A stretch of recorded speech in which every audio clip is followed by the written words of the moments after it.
ما تيجي نعمل سبين بوتون جوه الخلايا علشان ما نكتبش الأرقام بإيدينا ونزود ونعمل أو نقلل الأرقام بطريقة السبين بوتون اللي موجودة في الإكسل. هنيجي على قائمة ديفلوبر انسيرت، هحط السبين بوتون موجودة عندي أهي وهظهرها بالشكل ده، وبعدين هعمل دراج علشان تظهر في كله، وبعدين هاجي على أول واحدة رايت كليك فورمات كنترول وأقول له لو سمحت في السيل لينك هاتلي السيل بتاعت أول واحدة.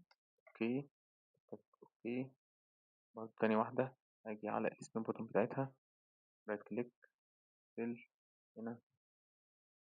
تالتة نفس الكلام، مينفعش تشد المعادلة علشان هو بيعمل على فريز على السيل بتاعتها هي بس. الرابعة نفس الكلام كده. مش هكتب أي حاجة بإيدي لما أعمل هنا أدوس واحد اتنين تلاتة أدوس أربعة تبدأ إنها تضرب لوحدها. معادلة جميلة وحلوة، تركية من تركات الإكسل الجميلة. شكرا.